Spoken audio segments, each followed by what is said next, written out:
Vamos a abrir nuestras Biblias, hermanos, en el Evangelio según San Mateo, capítulo 7. Evangelio según San Mateo, capítulo 7.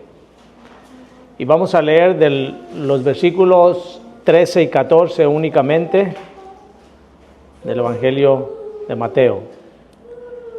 Mateo 7, 13 y 14 dice así: Entrad por la puerta estrecha, porque ancha es la puerta y espacioso el camino que lleva a la perdición, y muchos son los que entran por ella.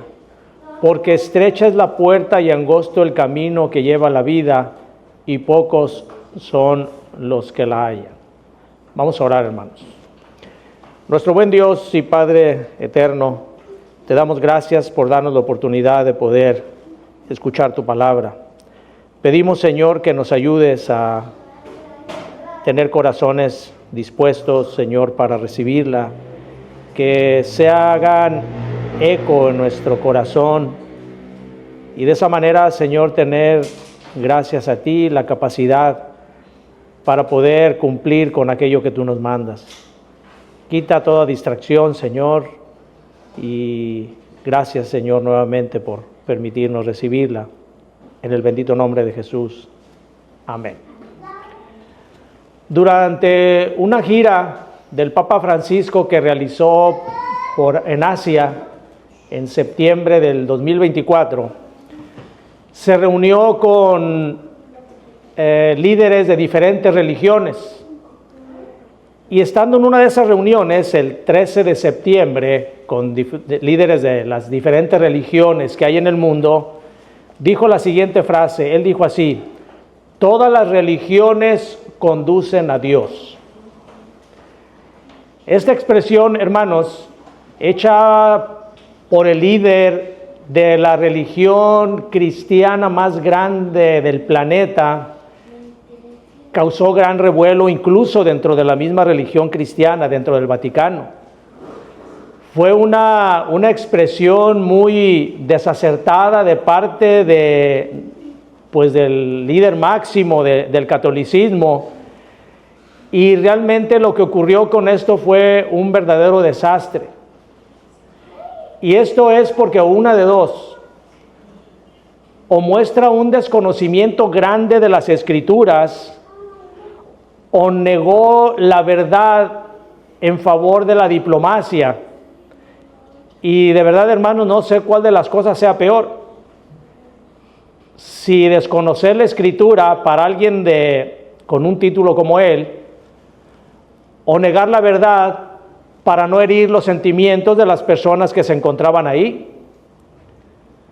Porque la verdad que dice nuestro Señor Jesucristo acerca de esto es que nadie viene al Padre si no es por Él.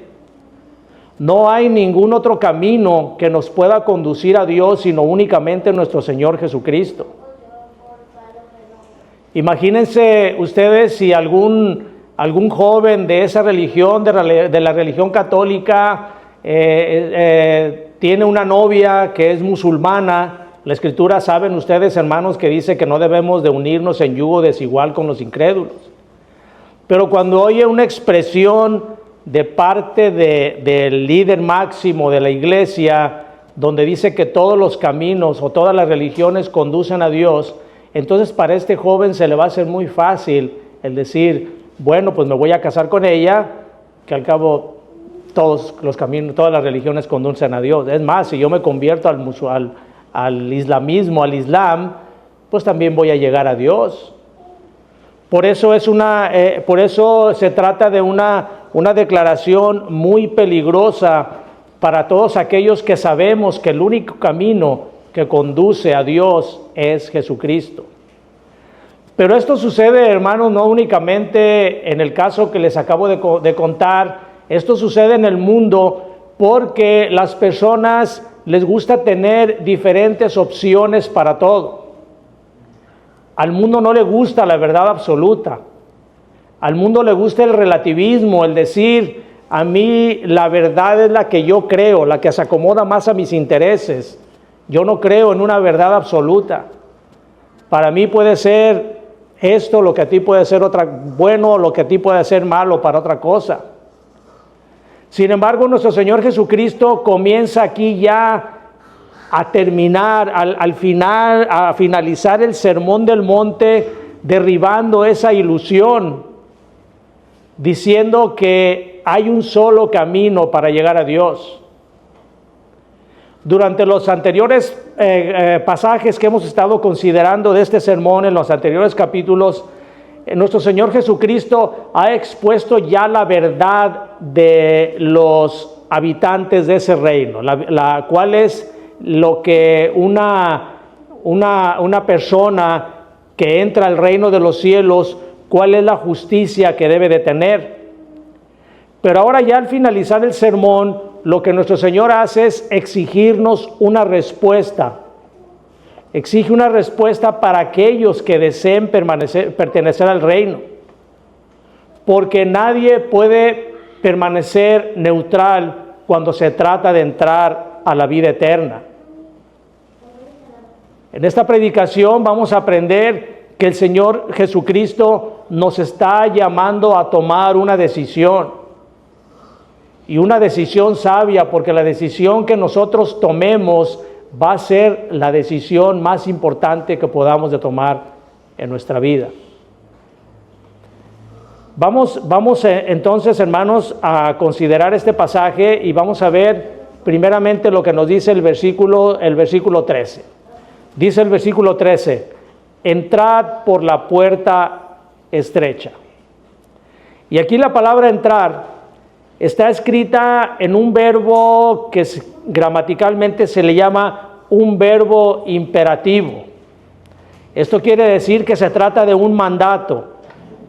Denota una acción urgente, una acción decisiva, una decisión puntual que nosotros debemos de tomar.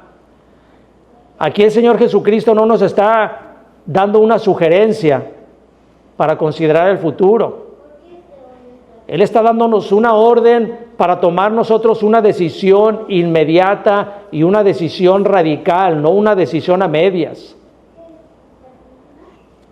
Y la palabra utilizada aquí como entrar está escrita también en plural porque el llamado es para todos. Aunque todos tenemos que tomar una decisión personal, el llamado es para todos. Entrad, dice el Señor. No te sugiere, te está ordenando para que tú puedas permanecer en el reino, para que tú tomes una decisión correcta en tu vida. El Señor te dice, entrad, entra. Y luego agrega el Señor, entrad por la puerta estrecha. En las ciudades amuralladas de la antigüedad, como Jerusalén, se construían diferentes tipos de puertas, más bien dos tipos de puertas únicamente.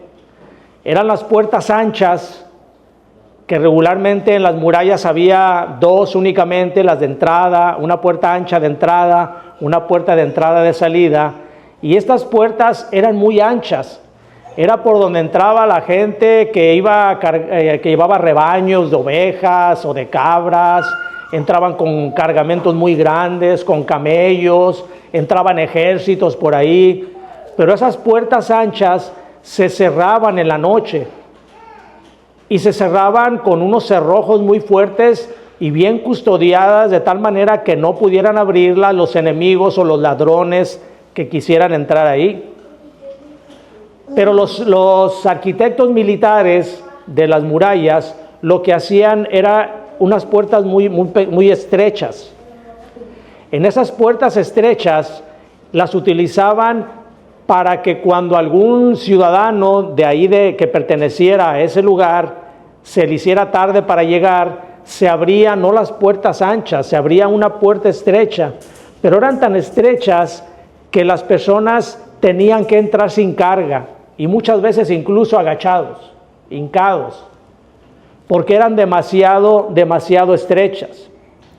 Así que cuando el Señor nos hace ver, nos habla acerca de algo estrecho, la palabra para estrecho es la palabra estenos, que significa muy angosto, muy limitado. Lo que nos está hablando aquí el Señor es que para entrar por esa puerta implica un esfuerzo, implica despojarnos de aquella carga que traemos y implica también un cuidado muy especial para poder cruzar por ahí. Para poder cruzar por esa puerta estrecha, el viajero tenía que dejar atrás todo el equipaje innecesario que cargaba.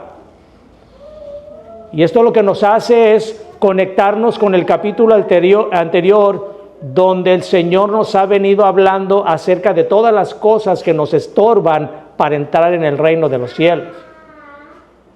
Porque para que una persona pueda entrar en el reino de los cielos, es necesario que se despoje de toda carga inútil. Es necesario que se despoje del orgullo, del materialismo, de la hipocresía religiosa, de sus méritos propios e incluso del pecado aferrado, aquel pecado que lo ha estado hostigando.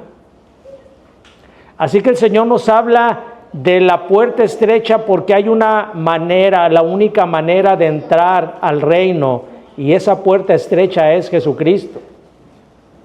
En Juan capítulo 10, versículo 9, nuestro Señor Jesucristo se identifica a Él mismo como la puerta. Él dice: yo soy la puerta, el que por mí entrare será salvo. No existe otro acceso, hermanos, para entrar al reino de los cielos. El único acceso es nuestro Señor Jesucristo, y además de estrecha la puerta, es una puerta muy estricta. Porque esa puerta lo que nos exige es la sumisión total al señorío de Cristo. No es únicamente decir o querer entrar por la puerta estrecha, sino que se requiere una fe y un arrepentimiento y un sometimiento al señorío de Cristo para poder entrar nosotros por esa puerta estrecha. Sigue diciendo el versículo 14. Dice, vamos a brincar al versículo 14. Vamos a dejar un poquito para continuar con el 13, pero brincamos al versículo 14. Dice: porque estrecha es la puerta y angosto es el camino que lleva a la vida, y pocos son las que la hallan. Aquí brincamos al versículo 14 para relacionarlo con lo que hemos estado hablando acerca del mandato que Cristo nos da de entrar por la puerta estrecha. Aquí nos dice por qué, la razón por qué Él nos está dando este mandato tan imperativo. Él dice: porque estrecha es la puerta y angosto el camino que lleva a la vida, y pocos son las que la hallan.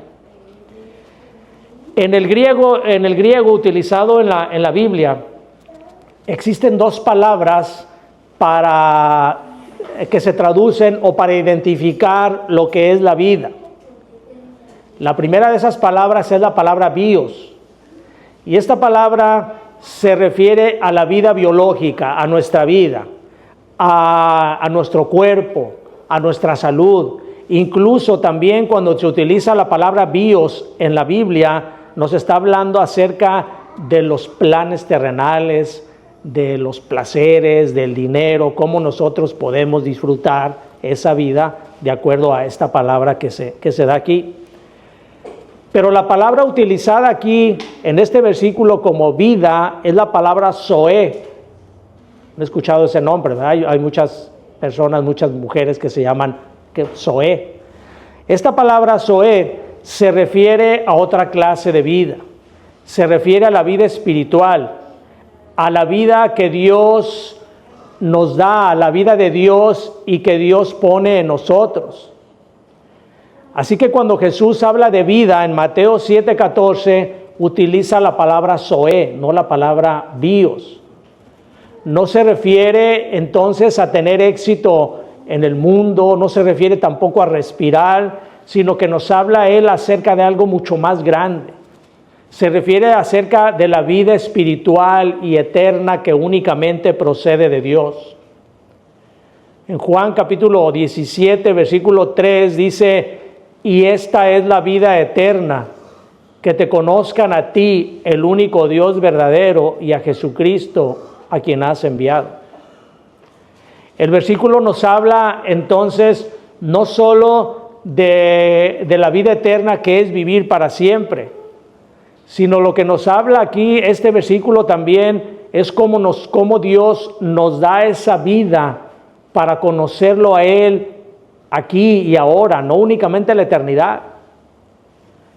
Ese es el propósito por el cual Dios nos da ese tipo de vida, para que nosotros tengamos una relación con Él, para que nosotros podamos vivir de acuerdo a la vida que Dios también tiene. Esa es la vida, ese es Zoé, es el tipo de vida en el cual nosotros recibimos cuando nosotros venimos a los pies de Cristo. En Juan capítulo 10, versículo 10 dice: el ladrón no viene sino para hurtar y matar y destruir. Yo he venido para que tengan vida, para que tengan Zoé y para que la tengan en abundancia. Para eso vino Cristo, hermanos. Cristo vino para darnos ese tipo de vida, ese Zoé, esa vida que tiene un propósito en nosotros, una calidad de vida, una paz y una abundancia que el mundo no nos puede dar. La vida que Dios nos da es un regalo que recibimos aquí en el momento en que nosotros recibimos el Espíritu Santo y nos entregamos a Cristo. Esta vida no es una vida en la cual nosotros pensamos regularmente que se trata de la vida eterna, si bien es cierto que es la vida eterna. Pero la vida, el Zoé que Dios nos da, nos lo está dando inmediatamente al recibir a Cristo, para que nosotros tengamos esa vida en abundancia, esa relación con Dios que nos mantiene en unión con Él. Juan capítulo 3, versículo 16, versículos que lo hemos repetido y todos lo conocemos: porque de tal manera amó Dios al mundo que ha dado a su Hijo unigénito, para que todo aquel que en Él cree tenga vida. ¿Qué vida? La vida Zoé, la vida de Dios. Tenga vida y la tenga en abundancia. Para que no se pierda, para que tenga vida. Para todo aquel que en Él cree, no se pierda, mas tenga vida eterna. Una vida que Dios nos regala. Dice el versículo: porque estrecha es la puerta y angosto el camino que lleva a la vida, y pocos son los que la hallan. ¿Por qué el Señor Jesucristo nos dice aquí que pocos son los que la hallan? ¿Se trata acaso de que Dios es un Dios inaccesible? No, no es eso lo que nos dice. Dios no es un Dios inaccesible. Lo que pasa es que nos habla Él de que son pocos los que la hallan, porque el hombre natural está muerto espiritualmente. Porque el hombre natural está ciego. No busca esa vida, no la halla porque no la busca. Dice 2 Corintios 4, versículos 3 y 4. Dice: pero si nuestro evangelio está aún encubierto, entre los que se pierden está encubierto, en los cuales el Dios de este siglo cegó el entendimiento de los incrédulos, para que no les resplandezca la luz del evangelio de la gloria de Cristo. Hermanos, nadie está capacitado para buscar esa puerta. Es necesario que haya la gracia salvadora de nuestro Señor Jesucristo, para que nosotros tengamos el deseo de buscar aquella puerta estrecha. Dice Romanos capítulo 3, versículo 11: no hay quien entienda, no hay quien busque a Dios. Y como no hay quien entienda, como no hay quien busque a Dios, entonces es necesario que alguien nos lleve a esa puerta. Y cuando nosotros llegamos a esa puerta estrecha, es porque nuestro Señor Jesucristo, el buen pastor, soberanamente va y nos busca como ovejas perdidas, y es cuando nos atrae Él a la vida. La entrada a esa puerta es por la gracia únicamente, es por la fe. No es por obras, porque de esa manera nosotros no pudiéramos encontrar esa puerta estrecha. No puede ser por obras, como dice la Escritura, para que nadie se gloríe.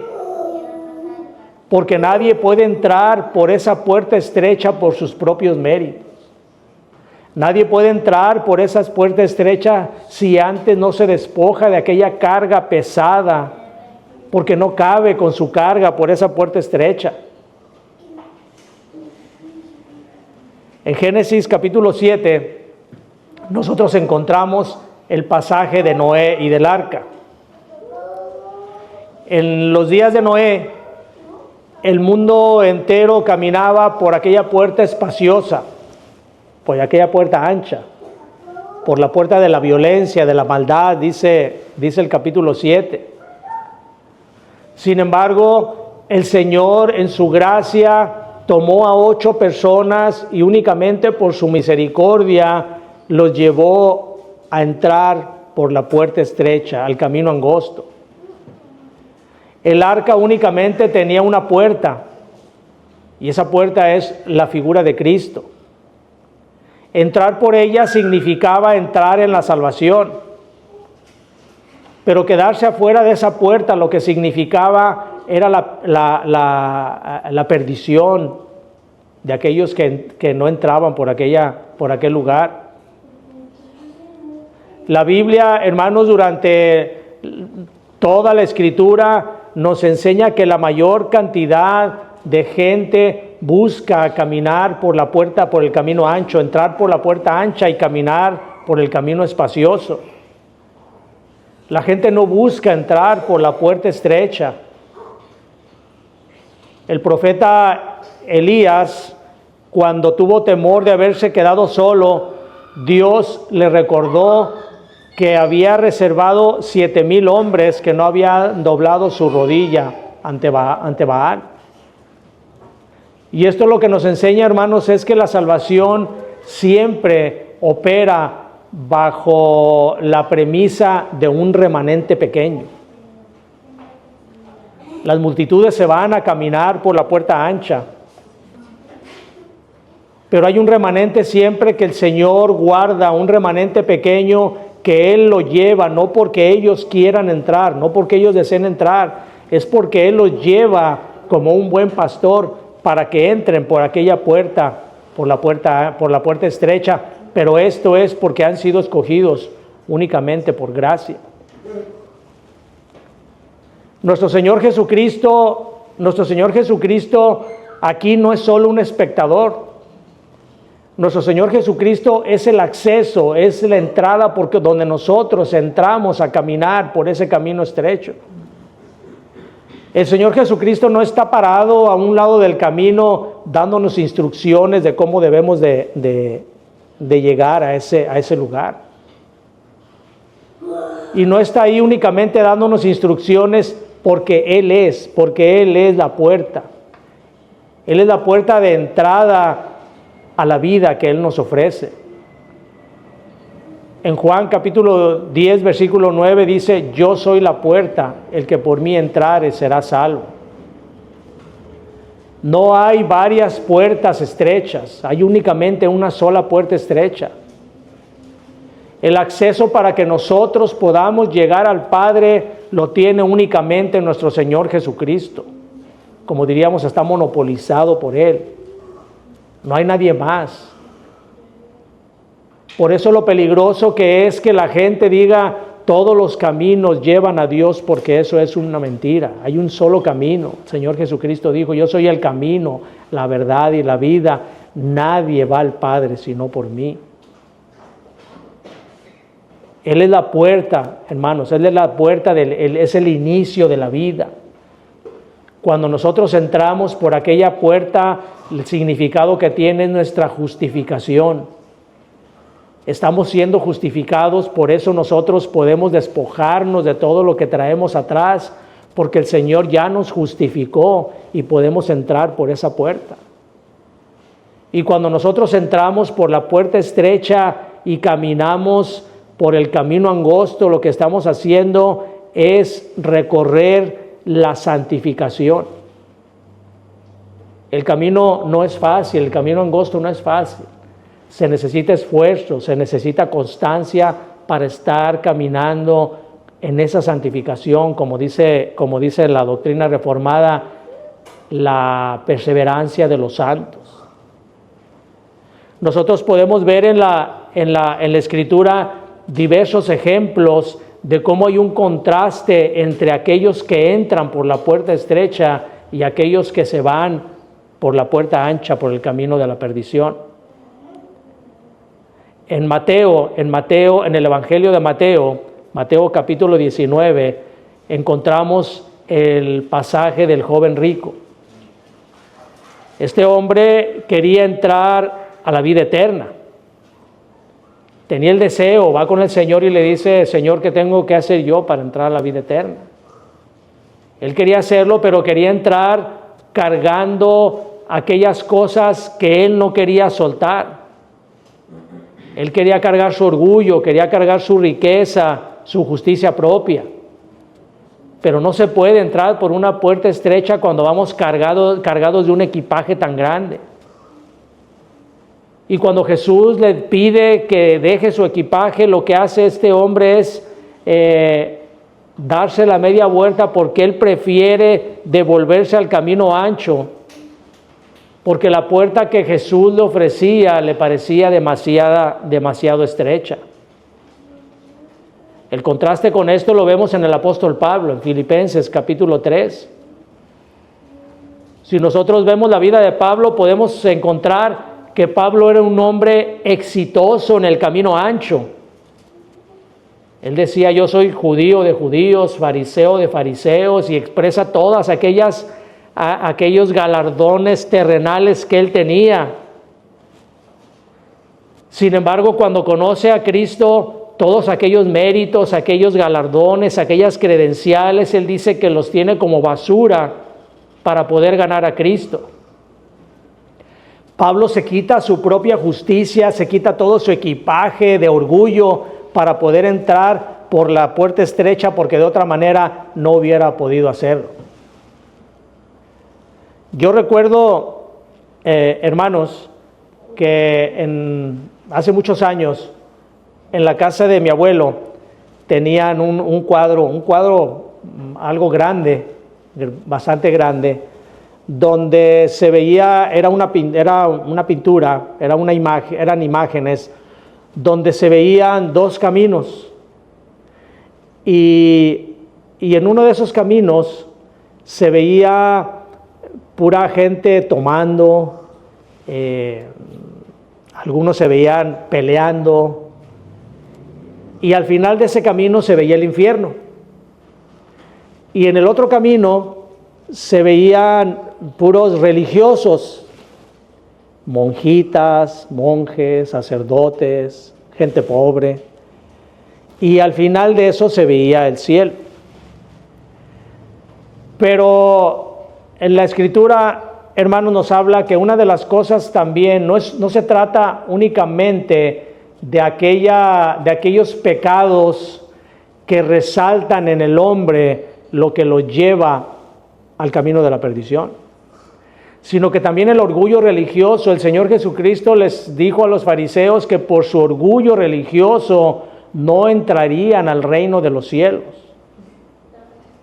Así que no se trata, hermanos, únicamente de que para entrar por el camino angosto uno quiera disfrazarse de religioso. Se trata de lo que hay en el corazón, de lo que Dios ve en el corazón de cada uno de nosotros.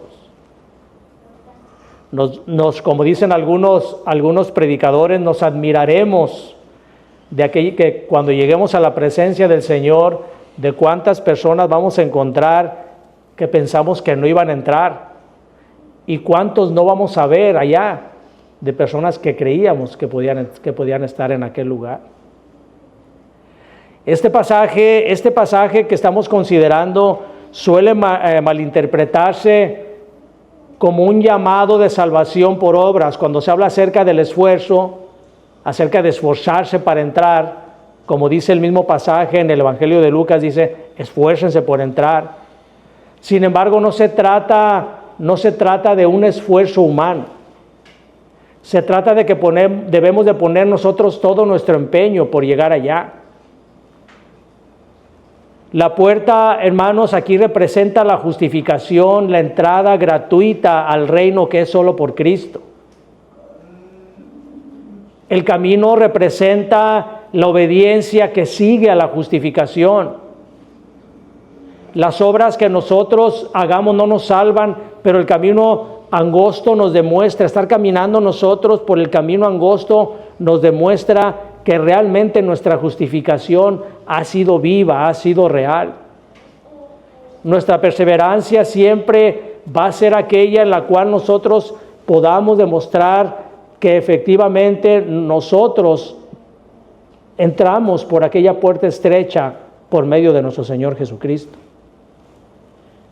Dice el versículo 7, la segunda parte dice, porque ancha es la puerta y espacioso el camino que lleva a la perdición, y muchos son los que entran por ella.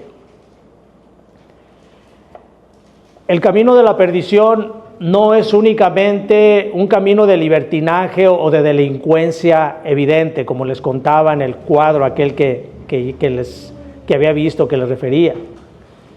El camino ancho se refiere también a aquel donde el hombre decide tomar su propio camino. Aquel en el cual el hombre define su propio estándar de moralidad, su propio estándar de religiosidad. Es aquel camino ancho donde cabe el orgullo, la justicia propia y el pecado no arrepentido. Dice Proverbios capítulo 14, versículo 12, hay camino que al hombre le parece derecho, pero su fin es camino de muerte. Y la tragedia de esto, hermanos, es que muchas veces el camino ancho les parece correcto a algunas personas. Para una persona que no ha sido redimida, para una mente caída, el camino espacioso se le hace el camino correcto, porque para él es su verdad. Es la verdad que a él le satisface, es la verdad que a él se le acomoda más. Los fariseos creían que estaban en el camino correcto, pero ellos estaban en el camino ancho porque ellos lo único que hacían era cumplir rituales. El Señor Jesucristo les dice que su corazón estaba lejos de Dios. Así que el camino ancho también incluye aquellas personas que tienen una falsa piedad, aquellas personas que asisten a iglesias, pero que su corazón está lejos de Dios. Cuando el profeta Elías confronta a los profetas allá en el Monte Carmelo, les dice, ¿hasta cuándo claudicaréis vosotros entre dos pensamientos?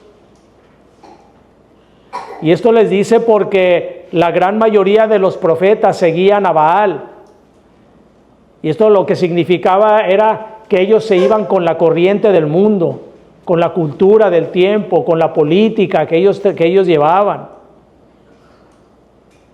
El camino ancho siempre va a llevar una ventaja y por eso lo sigue la mayoría, porque es más cómodo de seguir.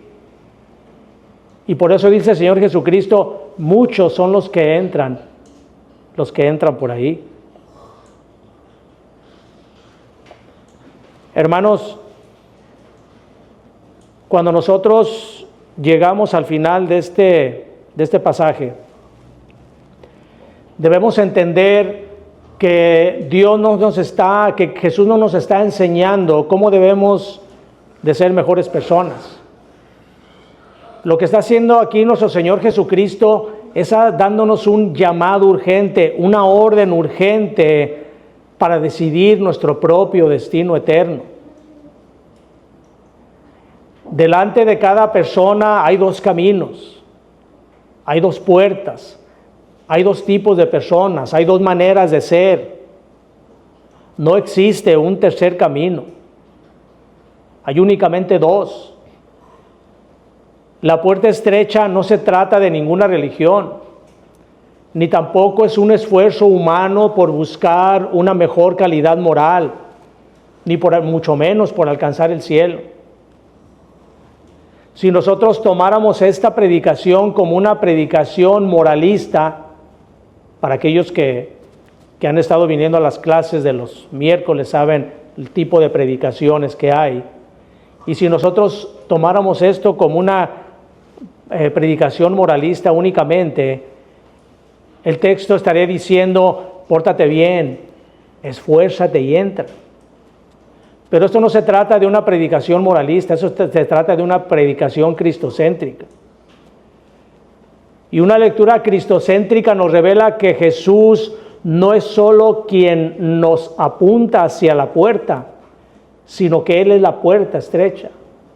Él es el camino angosto. El Señor Jesucristo declaró, yo soy la puerta, el que por mí entrare será salvo. Pero también declaró, yo soy el camino y la verdad y la vida, nadie viene al Padre sino por mí. El Evangelio nos está llamando aquí a abandonar la confianza que tenemos en nosotros mismos y entrar únicamente por la justicia de Cristo. La puerta es estrecha porque no se permite entrar por esa puerta con nuestro orgullo, con nuestra justicia propia, con nuestros méritos.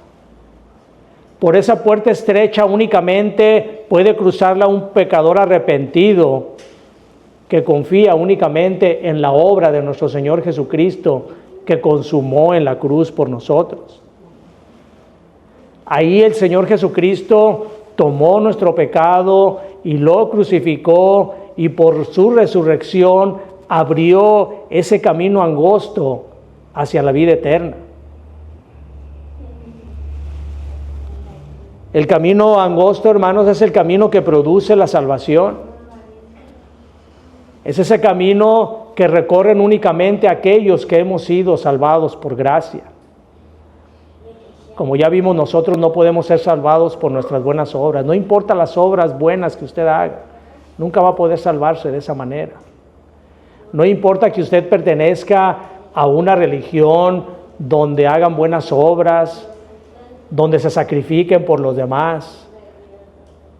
No todas las religiones llevan a Dios. Hay una sola, y ese es Cristo únicamente. Hermano, hoy en esta mañana Cristo te está llamando. Si tú no conoces de Cristo, no confíes en tu moralidad. No confíes en que asistes a una religión. No confíes en tus obras. Tampoco confíes en tu conocimiento bíblico. Cristo te ofrece una puerta abierta, pero no va a permanecer abierta para siempre. Este es el momento de arrepentirte y de venir a los pies de Cristo en fe. Si tú no conoces de Cristo, no esperes otro momento, porque no sabes si te va a llegar otro momento de oportunidad. Y si tú, hermano, ya has entrado por la puerta estrecha, no te desanimes, porque el camino será difícil. Pero cuando tú transitas por un camino difícil, no es que Dios te haya abandonado. Dios está ahí contigo. Cuando tú transitas por un camino difícil es porque Cristo está contigo. Es porque tú perteneces a Cristo. Él nunca nos prometió que la vida del cristiano sería fácil. Pero sí debemos de permanecer siempre firmes en Él. Nuestro Señor Jesucristo prometió estar con nosotros todos los días hasta el fin del mundo. Así que yo te invito, hermano, a que si estás pasando por situaciones difíciles y el camino se te hace muy pesado, persevera en tu santidad. Permanece fiel a Cristo y fija tus ojos únicamente a Él. Él es el autor y el consumador de la fe. Pídele que te dé fe para seguir adelante. Yo sé, hermanos, que muchas veces nos desanimamos. A mí me ha pasado. Nos desanimamos porque pensamos que Dios nos ha abandonado. Pero cuando venimos a Cristo, cuando doblamos nuestras rodillas ante el Padre y le pedimos que aumente nuestra fe, nuestra vida se renueva nuevamente, porque esa es la vida, la zoe que Dios nos da, la relación que nosotros tenemos con Él. Y como iglesia, hermanos, nosotros no debemos de suavizar el mensaje de Dios. Al compartir nosotros el Evangelio, debemos hablarle a la gente de el peligro que está cuando transita por ese camino ancho. No debemos decirle que no se preocupe, que él se porte bien, que al cabo todos los caminos llevan a Dios, porque eso es mentira. Estamos llevándolos por el camino al infierno. No actúe de manera diplomática, no sea político ni diplomático, hábleles con la verdad con que Cristo nos habló. Confróntelos en su pecado como Cristo nos confrontó. Cuando usted tiene algún familiar o algún amigo que no conoce de Cristo y no le habla de Cristo o lo hace ver como que no hay problema, está usted perdiéndose una oportunidad de llevarlo por el camino al cielo. Así que, hermanos, que no decaiga nuestra fe, pidámosle al Señor que nos mantenga firmes en ese camino angosto, porque es el único camino que nos va a llevar a su presencia. Vamos a orar, hermano.